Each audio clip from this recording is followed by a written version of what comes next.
दोस्तों, आज हम आप लोग को रेशनल नंबर यानी परिमेय संख्या के बारे में कुछ जानकारी देना चाहते हैं। एक बार देख लीजिएगा तो किसी भी कंपटीशन का क्वेश्चन आपसे नहीं छूटेगा। परिमेय संख्या से रिलेटेड कोई भी क्वेश्चन हो आपका नहीं छूटेगा ना। चलिए हम बताते हैं आपको रेशनल नंबर यानी परिमेय संख्या कौन कौन सी होती है ना, या क्या किससे होता है परिमेय संख्या यानी परिमेय रेशनल नंबर। रेशनल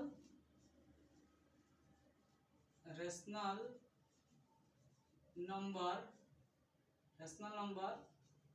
परिमेय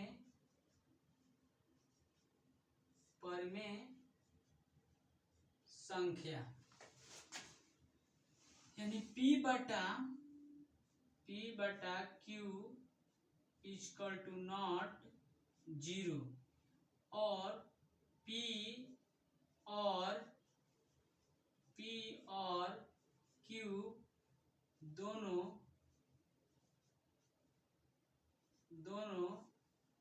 पूर्णांक P और Q दोनों पूर्णांक हो, यानी Q इक्वल टू नॉट 0 यानी Q की जगह पर 0 ना हो तभी क्या होगा परिमेय संख्या यानी P बटे Q के रूप में लिख सकते हैं। First point. सेकेंड पॉइंट है टर्मिनेटिंग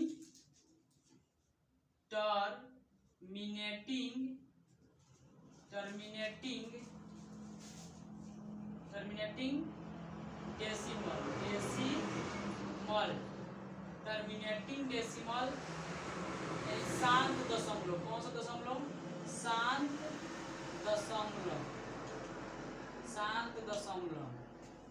दशमलव।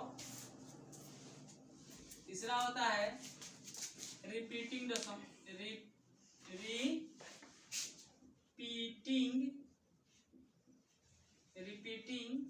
डेसिमल यानी आवृत्ति दशमलव। कौन सा दशमलव? आवृत्ति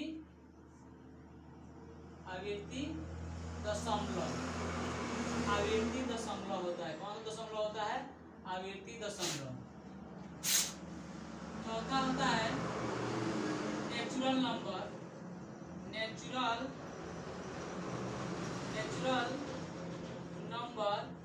यानी प्राकृतिक संख्या। नेचुरल नंबर यानी प्राकृतिक संख्या जो आता है होल नंबर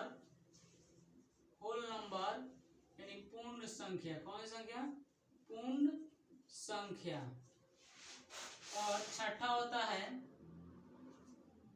इंटीगर नंबर। कौन सा नंबर? इंटीगर नंबर यानी पूर्णांक संख्या।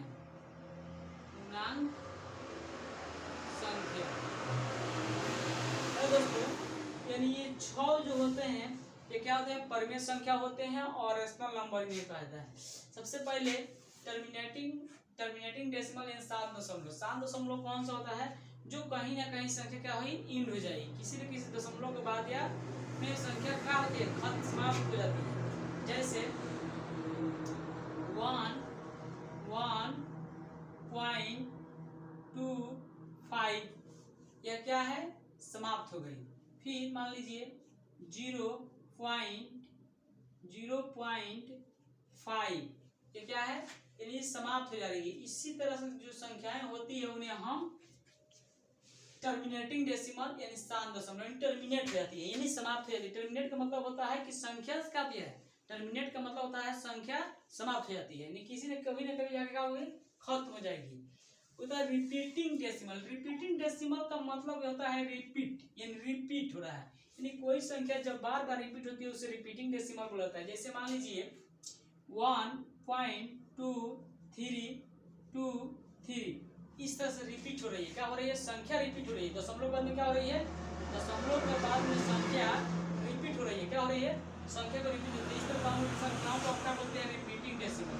और रिपीटिंग डेसिमल को हम 1.23 और रेकरिंग इस तरह देते हैं। इसी अगर इस तरह रेकरिंग दिया हो दशमलव के बाद में या दशमलव के बाद में अगर इस तरह से रेकरिंग दिया हो तो समझिए वो कौन सा दशमलव है, रिपीटिंग डेसिमल है। रिपीटिंग डेसिमल यानी अविभाज्य दशमलव है। नेचुरल नंबर हम क्या पहले की वीडियो में बता चुके हैं। नेचुरल नंबर किससे कहते हैं? नेचुरल नंबर यानी गिनती की संख्या को नेचुरल नंबर कहा जाता है। नेचुरल नंबर जैसे होता है 1 2 3 4 इस तरह से अनंत संख्याएं होती है। नेचुरल नंबर प्राकृतिक संख्या यानी अनंत संख्या होती है, यानी गिनती की संख्या को। होल नंबर यानी पूर्ण संख्या। पूर्ण संख्या किसे कहते हैं? 0 1 2 3 इस तरह से अनंत संख्या होती है पूर्ण संख्याएं। इंटीगर नंबर यानी पूर्णांक संख्या। पूर्णांक संख्या क्या है? 0 के दाहिने साइड +1 +2 +3 इस तरह से होती है संख्या। और 0 के बाएं साइड होती है -1 -2 -3 ये भी क्या होती है? अनंत होती है। माइनस में भी अनंत संख्याएं होती है इंटीगर नंबर में। अब देखिए हम लिख के बता दिए हैं कि कौन कौन सी संख्या है। टर्मिनेटिंग डेसिमल होती है 7 दशमलव, रिपीटिंग डेसिमल यानी अविभाज्य दशमलव, नेचुरल नंबर प्राकृतिक संख्या और होल नंबर यानी पूर्ण संख्या। इंटीगर नंबर यानी पूर्णांक संख्या। अब आप कहिएगा कि इन सभी संख्याएं तो दशमलव में है, कोई पहले ही नहीं p/q के रूप में। देखिए जब इस तरह की संख्याएं होती है तो p/q के रूप में हम ला सकते हैं इसको। इसे मान लीजिए 1.25 है तो 1 इसको लिखिए 125 और इसको बटे में कर दीजिए।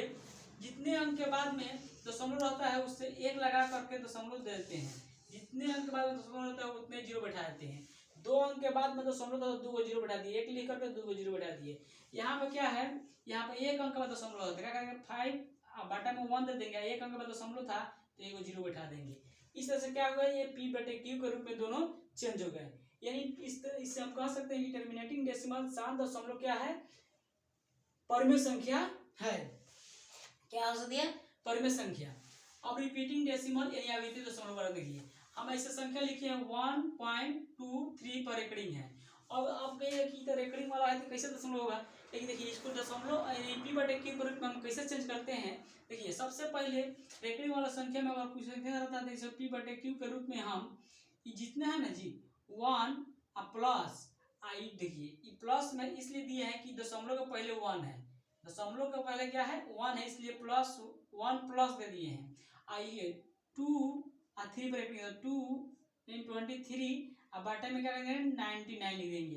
यानी जितने अंक के बाद में जितने अंक पर रेकरिंग होता है जितने अंक पर रेकरिंग होता है उतने हम क्या करते हैं 9 को लिख देते हैं नीचे। यानी 1 अंक पर आएगा रेकरिंग तो एक 9 लिखेंगे और 2 अंक पर है तो 2 9 लिख दिए। क्या कर दिए? 2 9 लिख दिए। और इस तरह से क्या हुआ? ये p/q के रूप में हो गया है।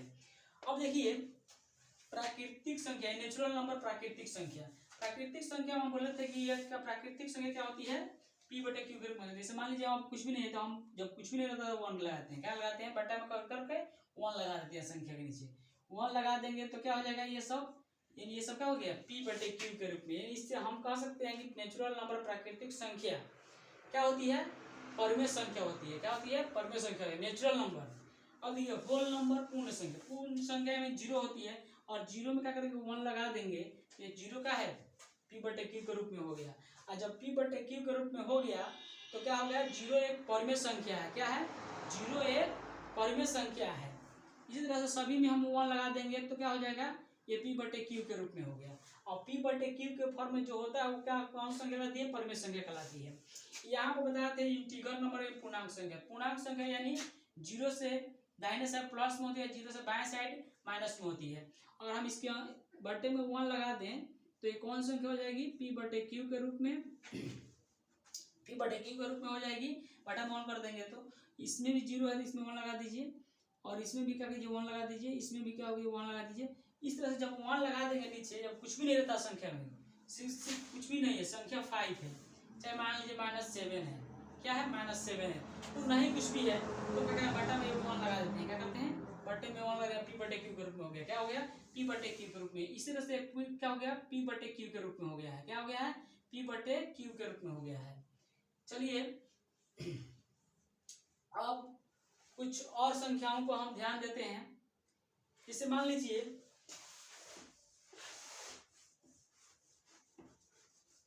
22/7, 22/7, ये 22/7 क्या है?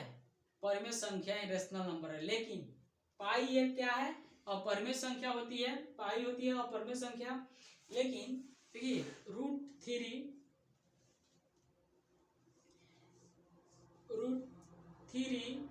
क्या है? √3 पूर्ण वर्ग नहीं है, इसलिए ये क्या है? परिमेय संख्या नहीं है। √3 क्या है? परिमेय संख्या नहीं है। √3 क्या है? परिमेय संख्या नहीं है।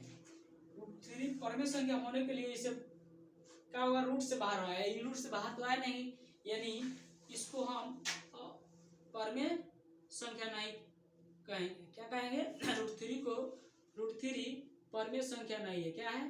परिमेय संख्या नहीं है। क्या है? परिमेय संख्या नहीं है। लेकिन √16 क्या है? √16 यानी 4 का यह पूर्ण वर्ग है। क्या है? 4 का यह पूर्ण वर्ग होता है, और 4 का पूर्ण वर्ग जब हो गया यानी ये रूट से बाहर आ गया। क्या हो गया? रूट से बाहर, ये रूट से बाहर आ गया है, इसलिए क्या है? 4 और कुछ भी नहीं है, तो हम 4 के नीचे क्या देंगे? बटा में 1 कर देंगे और p/q के रूप में हो जाएगा, यानी 16 का हो जाएगा p/q के रूप में हो जाएगा। यानी पूर्ण वर्ग जो भी होता है उससे हम p/q के रूप में लिख सकते हैं, यानी परिमेय संख्या हो सकता है।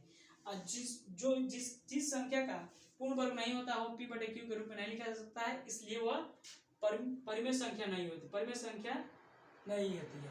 क्या होती है? परिमेय संख्या नहीं है। क्या है? √3 परिमेय संख्या नहीं है। और √16 क्या है? परिमेय संख्या है, क्योंकि ये पूर्ण वर्ग है। पूर्ण वर्ग 4 आ गया है। 16 का वर्ग कितना है? 4। 4/1 यानी p/q के रूप में लिखा जा सकता है, इसलिए ये क्या है? यह परिमेय संख्या है। क्या है? परिमेय संख्या है। क्या है? परिमेय संख्या है। हमें ऐसा है कि आप लोगों को समझ में आया होगा परिमेय संख्या इरेशनल नंबर के बारे में। इसी तरह से हम आगे आप लोगों को इरेशनल नंबर यानी अपरिमेय संख्या के बारे में बताएंगे कि कौन कौन संख्याएं होती है जो अपरिमेय संख्या होती है। आप लोग परिमेय संख्या के बारे में हम बता दिए हैं कि टर्मिनेटिंग डेसिमल क्या होती है? परिमेय संख्या हो सकती है। रिपीटिंग डेसिमल परिमेय संख्या हो सकती है। नेचुरल नंबर यानी परिमेय संख्या हो सकती है। होल नंबर यानी पूर्ण संख्याएं भी क्या हो सकती है? परिमेय संख्या हो सकती है। और इंटीगर नंबर यानी पूर्णांक संख्याएं भी क्या हो सकती है? परिमेय संख्या। आप लोग हम पूरी तरह से एग्जाम्पल देकर बता दिए हैं। अब हमको आशा है कि आप लोगों को पूरी तरह से समझ में आ गया होगा। अगर समझ में आया होगा तो हमारे वीडियो को लाइक कीजिएगा और कमेंट कर मेरे मनोबल को बढ़ाइएगा, ताकि हम और अच्छे से अच्छे वीडियो आपको प्रोवाइड कर सकें। कल का वीडियो में हम आप लोगों को परिमेय संख्या इरेशनल नंबर के बारे में जानकारी देंगे। हम वीडियो को आज यहीं तक समाप्त करते हैं।